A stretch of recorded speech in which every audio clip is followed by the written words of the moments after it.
Hello everyone, my name is Kanchan and today I am going to present on undue influence.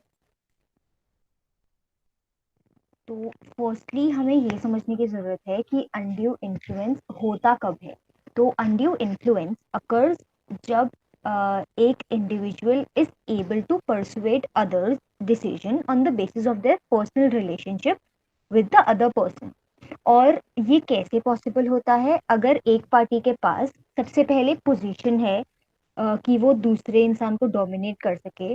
दूसरा higher education है, मतलब जो दूसरा इंसान है जिसके साथ अनड्यू इन्फ्लुएंस हो रहा है, अगर वो इंसान इलिटरेट है तो भी अनड्यू इन्फ्लुएंस हो सकता है। तीसरा है इमोशनल टाइज, किसी को इमोशनल ब्लैकमेल करके उससे काम निकलवाना भी एक तरीके से अनड्यू इन्फ्लुएंस ही होता है।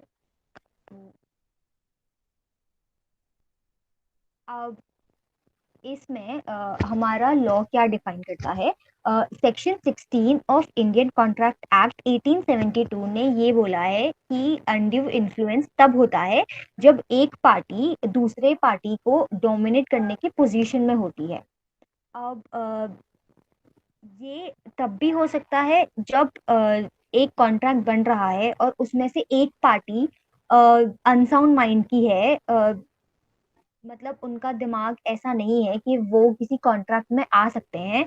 और ये क्यों हो सकता है? या तो उनकी एज बहुत ज़्यादा है, या तो वो मेंटली या बॉडीली उनको कोई बीमारी है, और तीसरा या तो वो बहुत ज़्यादा बीमार हैं, जिससे कि वो अपनी कॉन्शियस में नहीं है। तो जब ऐसे लोग कॉन्ट्रैक्ट में एंटर करते हैं उससे भी हम अनड्यू इन्फ्लुएंस कह सकते हैं। ये हमारे सेक्शन 16 में बोला गया है। अब हम कुछ इलस्ट्रेशंस देखेंगे। सबसे पहला इलस्ट्रेशन है, ए ने अपने बेटे बी को कुछ पैसे दिए उनके फ्यूचर एजुकेशन के लिए। लेकिन जब पे बैक करने का टाइम आया तब ए ने अपना पेरेंटल इन्फ्लुएंस यूज करके बी से ज्यादा पैसे मांगे। तो यहाँ पर हम देख सकते हैं कि ए ने अनड्यू इन्फ्लुएंस यूज किया है। अपने इमोशनल टाइज को यूज करके उन्होंने बी को अनड्यू इन्फ्लुएंस करके उनसे ज्यादा पैसे निकलवाए हैं। तो ये एक एग्जाम्पल है अनड्यू इन्फ्लुएंस का। I am sorry. सेकंड है, ए एक बीमार इंसान है और बी उनका ध्यान रख रहे हैं। तो अब इस चीज का एडवांटेज लेते हुए जो बी है उन्होंने ज्यादा पैसों की मांग करी है, जो कि एक अनरीजनेबल अमाउंट है ए का ध्यान रखने के लिए। लेकिन ए क्योंकि बहुत ज्यादा बीमार है और उनको जरूरत है किसी के अपना ध्यान रखने के लिए, तो इसलिए ए वो कॉन्ट्रैक्ट के लिए मान गए। तो इससे हम ये देख सकते हैं कि बी ने अनड्यू इन्फ्लुएंस यूज किया है। अब हम नेक्स्ट एग्जाम्पल पे आते हैं। ए ए और बी दो लोग हैं। ए ने बी से पैसे लिए हैं। बी जो है एक बहुत ही बड़े मनी लेंडर हैं। तो बी जो है वो फ्रेश कॉन्ट्रैक्ट बनाते हैं कि और उसमें वो कुछ टर्म्स डालते हैं जो कि अनरीजनेबल है, जो कि हमें और ए को एक्सेप्ट नहीं है। तो अगर ये चीज आगे कोर्ट पे जाती है तो बर्डन ऑफ प्रूफ जो हम कहते हैं वो बी के ऊपर होगा कि बी को ये प्रूफ करना होगा कि मैंने जो कॉन्ट्रैक्ट बनाया था उसमें एक भी ऐसी टर्म नहीं है जो कि अनरीजनेबल हो, और एक कोई भी ऐसी टर्म नहीं है जिससे कि ये पता लग सके कि हाँ मैंने ए को अंडर इन्फ्लुएंस किया था। अब हम फोर्थ एग्जांपल देखते हैं। ए जो है वो लोन के लिए बैंकर के पास गए। तो बैंकर ने पहले उन्हें मना कर दिया लेकिन फिर उन्हें बहुत ही ज्यादा हाई रेट ऑफ इंटरेस्ट में लोन दिया। तो ए ने इस ट्रांजैक्शन को एक्सेप्ट किया। अब यहाँ पर जो बैंकर ने जो उनको टर्म्स रखी थी या जो उन पे इंटरेस्ट चार्ज किया था, ये अंडर इन्फ्लुएंस नहीं हो सकता क्योंकि ये प्योरली बिजनेस ट्रांजैक्शन है। और बिजनेस में ऐसा होता है कि आप कभी अनयूजुअली लो रेट चार्ज करते हो और कभी हाई रेट चार्ज करते हो। तो इसमें हम उन्हें ये नहीं कह सकते कि आपने अंडर इन्फ्लुएंस किया था। अब हम कुछ केसेस देखेंगे। सबसे पहला केस है Subhash Chandra Das versus Ganga Prasad Das and others.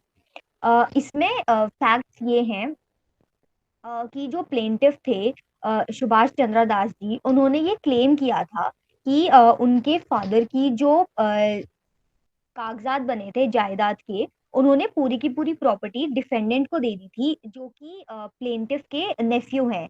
तो उन्होंने डिफेंडेंट के ऊपर ये इल्जाम लगाया था कि उन्होंने अनड्यू इन्फ्लुएंस यूज करके उनके फादर से सारी की सारी प्रॉपर्टी ले ली है। अब डिफेंडेंट ने अपने बिहाफ पे ये बोला था कि जो उनको जायदाद मिली है, ये out of love and affection उनको मिली है, उन्होंने अनड्यू इन्फ्लुएंस का बिल्कुल भी यूज नहीं किया था। अब कोर्ट में हमने ये देखा कि अनड्यू इन्फ्लुएंस नहीं हुआ था, क्योंकि जो डोनर थे, मतलब जो फादर थे जिन्होंने अपनी पूरी जायदाद उन्हें दी थी, उनका इंटरेस्ट नहीं था प्रॉपर्टी में। तो जब कॉन्फ्लिक्ट हुआ और डोनर ने ये देखा कि ये लोग प्रॉपर्टी को लेकर लड़ रहे हैं, तो उन्हें कोई इंटरेस्ट नहीं था अपनी ये प्रॉपर्टी को अपने बेटे को देने में।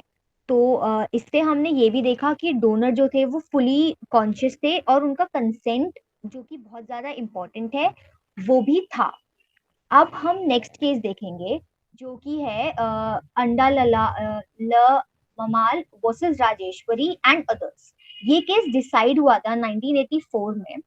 इस केस के फैक्ट ये हैं कि एक 8,000 रुपीज की सेल हुई थी, जिसके पैसे प्लेंटिफ ने दिए थे। अब बाद में प्लेंटिफ ने कोर्ट में जाके ये बोला कि मेरे साथ अंडर इन्फ्लुएंस एक्सरसाइज हुआ था, जो कि उनके जो मैनेजर थे मिस्टर वेंकट रामा और उनके हस्बैंड दोनों ने किया था, क्योंकि दोनों के दोनों इस पोजीशन में थे कि वो उनको डोमिनेट कर सकें।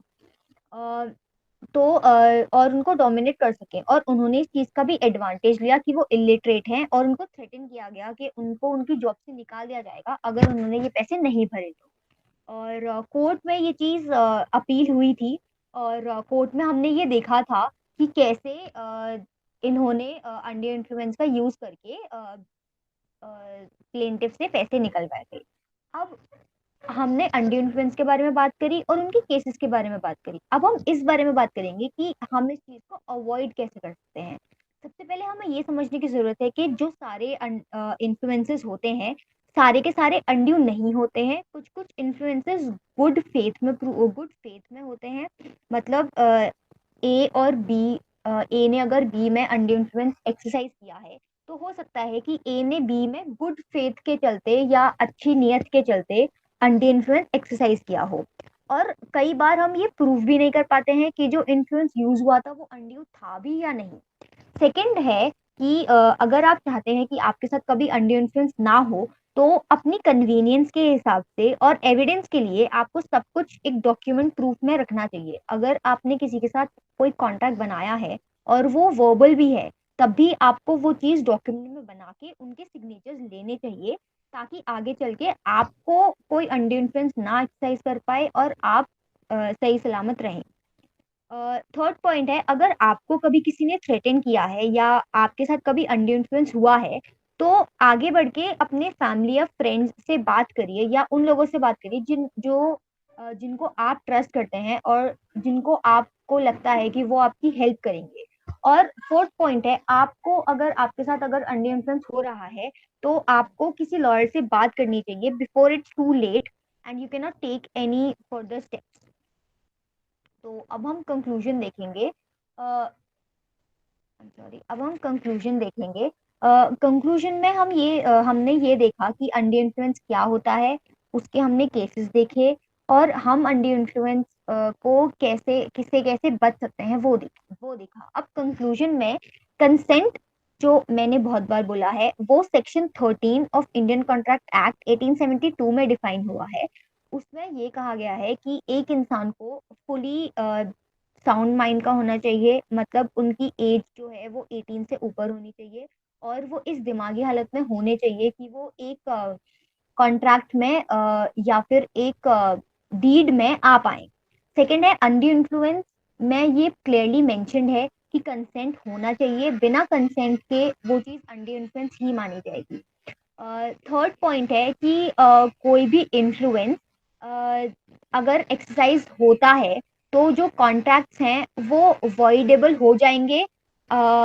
अगर पार्टी ने ये ऑप्शन रखा तो, कि हमने ये कॉन्ट्रैक्ट में एंटर हुए थे, बट अब जबकि हमें लग रहा है कि हमारे साथ अंडर इन्फ्लुएंस हुआ है, हम ये कॉन्ट्रैक्ट को कैंसिल करना चाहते हैं, तो at the option of the party ये कॉन्ट्रैक्ट वॉइडेबल हो जाएगा under section 19 of Indian contract act.